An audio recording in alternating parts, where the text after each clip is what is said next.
شروع اللہ کے نام سے جو بڑا مہربان نہایت رحم والا ہے۔ ہم کو روز قیامت کی قسم اور نفس لوامہ کی کہ سب لوگ اٹھا کر کھڑے کیے جائیں گے۔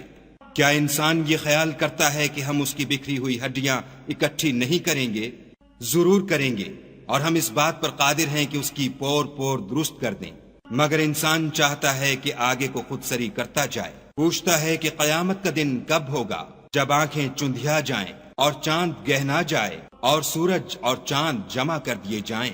اس دن انسان کہے گا کہ اب کہاں بھاگ جاؤں، بے شک کہیں پناہ نہیں۔ اس روز پروردگار ہی کے پاس ٹھکانہ ہے۔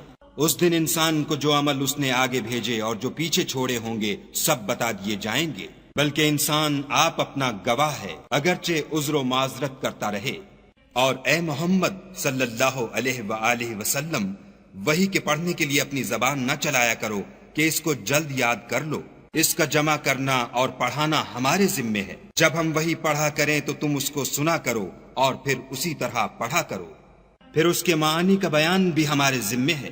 مگر لوگو تم دنیا کو دوست رکھتے ہو اور آخرت کو ترک کیے دیتے ہو۔ اس روز بہت سے منہ رونق دار ہوں گے اور اپنے پروردگار کے محو دیدار ہوں گے، اور بہت سے منہ اس دن اداس ہوں گے، خیال کریں گے کہ ان پر مصیبت واقع ہونے کو ہے۔ دیکھو جب جان گلے تک پہنچ جائے اور لوگ کہنے لگیں اس وقت کون جھاڑ پھونک کرنے والا ہے، اور اس جاں بلب نے سمجھا کہ اب سب سے جدائی ہے، اور پنڈلی سے پنڈلی لپٹ جائے۔ اس دن تجھ کو اپنے پروردگار کی طرف چلنا ہے۔ تو اس عاقبت ناندیش نے نہ تو کلام خدا کی تصدیق کی نہ نماز پڑھی، بلکہ جھٹلایا اور منہ پھیر لیا، پھر اپنے گھر والوں کے پاس اکڑتا ہوا چل دیا۔ افسوس ہے تجھ پر پھر افسوس ہے، پھر افسوس ہے تجھ پر پھر افسوس ہے۔